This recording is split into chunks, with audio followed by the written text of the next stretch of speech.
Bien-aimés du Seigneur, dans le monde et particulièrement au Congo, bonjour. Le Seigneur Jésus-Christ, dont je suis serviteur, m'a chargé de vous annoncer un message sur la vraie délivrance. La vraie délivrance telle que définie dans l'évangile selon Jean, au chapitre 8, du verset 30 jusqu'au verset 34. Mais avant d'écouter ce message, nous allons faire une courte prière. Seigneur Dieu Tout-Puissant, Créateur du ciel et de la terre, nous voici au devant de ta face ce matin pour écouter la parole de notre vie par laquelle tu as créé tout l'univers. Nous voulons que tu nous accordes l'intelligence et le discernement de comprendre ta volonté. Le prédicateur ne nous connaît pas, mais toi, tu nous connais.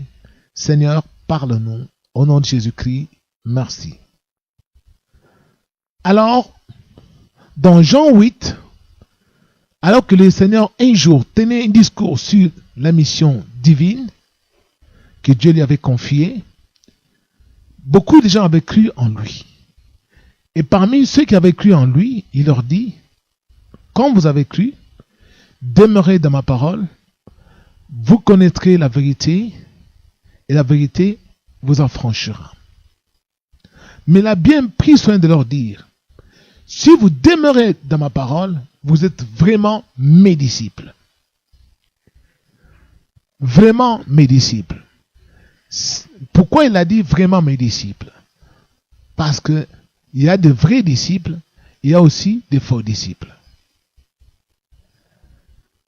Il y a une vraie délivrance, il y a aussi une fausse délivrance. C'est alors que les Juifs lui ont répliqué. Nous sommes la postérité d'Abraham. Comment dis-tu alors que nous deviendrons réellement libres? Nous n'avons jamais été esclaves de personne. Jésus leur dit, celui qui se livre au péché est esclave du péché. Notez bien, il dit, celui qui se livre au péché est esclave du péché. Et non pas est esclave du diable, mais esclave du péché. Parce que la Bible est claire. Dans Romains au chapitre 11, on dit, le libérateur viendra de Sion et il détournera de Jacob ses impiétés. Le Christ est venu libérer les gens de l'esclavage du péché. C'est pourquoi l'apôtre Jean a dit, celui qui est né de Dieu se garde lui-même et le malin ne le touche pas. Le diable touche nos vies, il touche nos biens, il touche à ce qui nous appartient au moment où nous nous livrons au péché, lorsque nous devenons esclaves de péché. Et alors, la vraie délivrance, telle que décrite par le Seigneur, n'est pas celle que nous voyons actuellement dans les églises prêchées par la plupart des soi-disant prophètes et prophétesses, qui enseignent la délivrance par l'imposition des mains, en disant, si je vous impose ma main, vous êtes délivrés. Ou soit qui disent aux gens de faire des prières soit combatives ou agressives pour être délivrés. Non. La vraie délivrance, ce n'est pas non plus un jeûne à faire pendant 3 jours, ou soit pendant 21 jours, ou soit pendant 100 jours, pour être délivré. La vraie délivrance, c'est demeurer dans la parole du Seigneur. Pour connaître la vérité.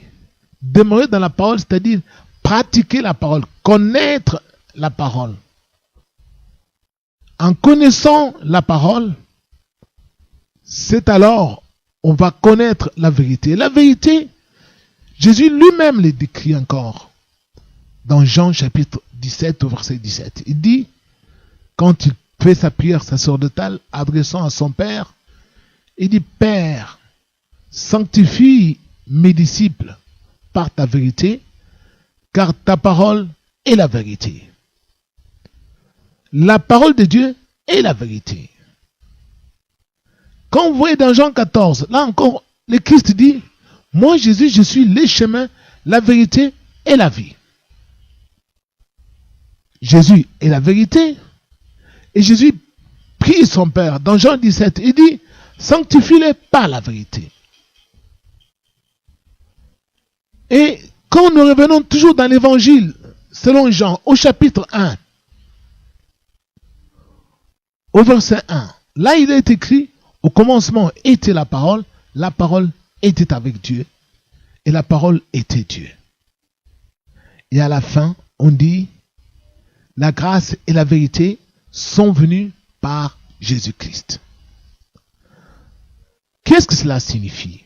Cela signifie que Jésus-Christ, il est la vérité, il est la parole vivante qui était depuis les commencements. En connaissant cette parole, nous sommes régénérés, nous sommes nés de nouveau. Et c'est ce que l'apôtre Pierre dit, par la grâce que Dieu lui avait accordée, que nous avons été régénérés par, non pas par une semence corruptible, mais par une semence incorruptible, par la parole vivante et permanente de Dieu. Et l'apôtre Jean aussi complète en disant, celui qui est né de Dieu ne pêche point parce que la semence de Dieu habite en lui. Quelle semence? La semence incorruptible, la semence de la parole de Dieu. Et quand on marche selon cette parole, Satan ne peut plus vous toucher. Et l'apôtre Jean insiste, il dit, je vous ai écrit, Père, parce que vous connaissez celui qui est dès le commencement. Je vous ai écrit, jeunes gens, parce que vous êtes forts, parce que vous gardez la parole en vous, et vous avez vaincu le malin. Pour être fort, pour vaincre le diable, il faut avoir la parole de Dieu en soi. Tout celui qui vous dit, vous êtes délivré parce que je vous ai imposé ma main, il vous a menti. La vraie délivrance s'obtient gratuitement quand on obéit à la parole de Dieu, quand on marche selon les commandements de Dieu. Mais quand quelqu'un n'obéit pas à la parole de Dieu, il commet ce qu'on appelle péché. Car le péché est défini comme étant la transgression de la parole de Dieu. Quand on transgresse la parole de Dieu, on a commis le péché.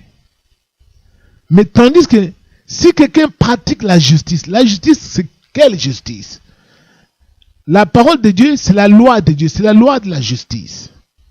Quand tu marches dans cette parole, tu pratiques la justice de Dieu. Et c'est ce que l'apôtre Jean dit, on devient juste, comme lui-même est juste. On est totalement délivré. C'est ça la vraie délivrance. On est régénéré. C'est ça la vraie délivrance.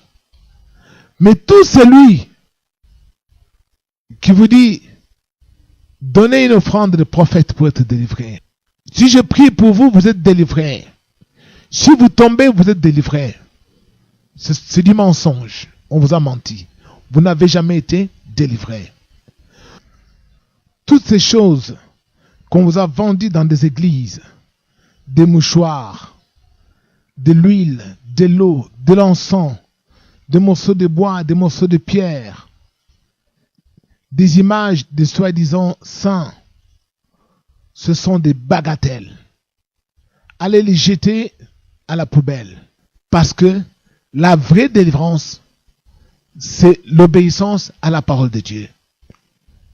C'est être pur. Jésus lui-même dit à ses disciples, il leur dit, avant qu'il puisse monter au ciel, avant qu'il monte sur la croix, quand il a compris qu'il terminait sa mission, il leur a dit, déjà vous êtes purs à cause de la parole que je vous ai annoncée. Nous devenons purs par la parole de Dieu, Et quand nous sommes purs, Satan n'a aucun pouvoir sur nous. Les sorciers n'ont aucun pouvoir sur nous. Mais tout celui qui vous dit, parce que moi j'ai prié pour vous, vous êtes devenus délivrés. Aucun homme ne peut délivrer notre homme, fût-il puissant, sauf la parole de Dieu. Et la parole de Dieu, qui est la vérité, qui est Jésus-Christ. Retenez vous-même. Les gens sont arrivés sur cette terre, disent aux autres que s'ils prient pour eux, des bestioles vont sortir d'eux, et ce sont les esprits impurs. Mais le maître a dit, l'esprit n'a ni chair ni os. Lui-même l'a prouvé quand il a chassé les démons. Une légion de démons d'une personne qui était folle.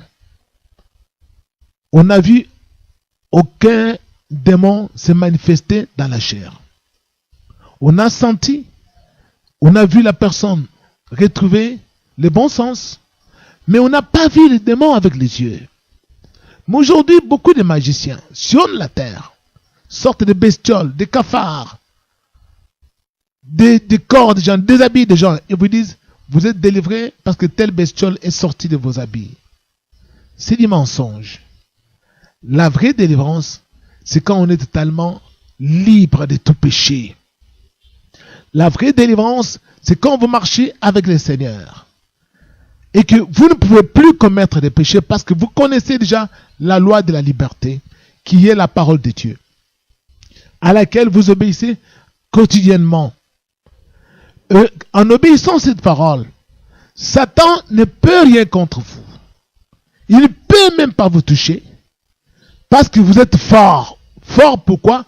Parce que la parole à laquelle vous obéissez habite en vous.